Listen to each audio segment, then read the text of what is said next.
Hi, ಹೇಗಿದ್ದೀರಾ ಸ್ನೇಹಿತರೆ? ಚೆನ್ನಾಗಿದ್ದೀರಾ ಅನ್ಕೋತೀನಿ. ನಾನೀಗ ನಾರಾಯಣಪುರ ಇದೆಯಲ್ಲ, ನಾರಾಯಣಪುರ ಬಸವಸಾಗರ ಜಲಾಶಯ ಅಣೆಕಟ್ಟು ಹತ್ರ ಬಂದಿದ್ದೀನಿ. ಇಲ್ಲಿ ನೀರು ಬಿಟ್ಟಿದ್ದಾರೆ, ಕೃಷ್ಣಾ ನದಿ ನೀರು, ಡ್ಯಾಮಿಂದ ನೀರು ಬಿಟ್ಟಿದ್ದಾರೆ ಅಣೆಕಟ್ಟಿಂದ. ನೋಡಿ ನೀರು ಹೇಗೆ ಬರ್ತಾ ಇದೆ ನೋಡಿ. ಈ ಡ್ಯಾಮಿಗೆ ಸುಮಾರು 30 ಕ್ರಸ್ಟ್ ಗೇಟ್ಗಳಿವೆ. 30ರಲ್ಲಿ ಒಂದು 6 ಅಥವಾ 7 ಗೇಟ್ಗಳಿಂದ ನೀರು ಬಿಟ್ಟಿದ್ದಾರೆ. ನೋಡಿ ಹೇಗೆ ಬರುತ್ತೆ ನೀರು, ನೋಡಿ ಕೆಳಗಡೆ ಹೇಗೆ ಬರುತ್ತೆ ನೀರು.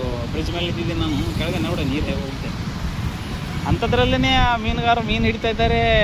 ಎಂಥ ಅವರು ಧೈರ್ಯ ಸಾಹಸ ಮೆಚ್ಚಬೇಕೆ ಅಂತೀನಿ. ಅಲ್ಲಿ ನಿಮ್ಗೆ ಕಾಣಿಸ್ತಾ ಇದೆಯೋ ಇಲ್ಲೋ ಗೊತ್ತಿಲ್ಲ, ಆ ಗೇಟಲ್ಲಿ ನೀರು ಬರ್ತಾ ಇದೆ, ಆ ನೀರಿನ ಮುಂದೆನೇ ಮೀನು ಹಿಡಿತಾ ಇದ್ದಾರೆ ಅವರು. ನೋಡಿ ಹೇಗೆ ಬರ್ತಾ ಇದೆ ನೀರು.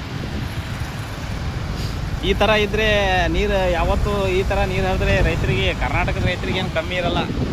ಬಟ್ ಬೇಸಿಗೆಯಲ್ಲಿ ಈ ಥರ ನೀರು ಇರಲ್ಲ.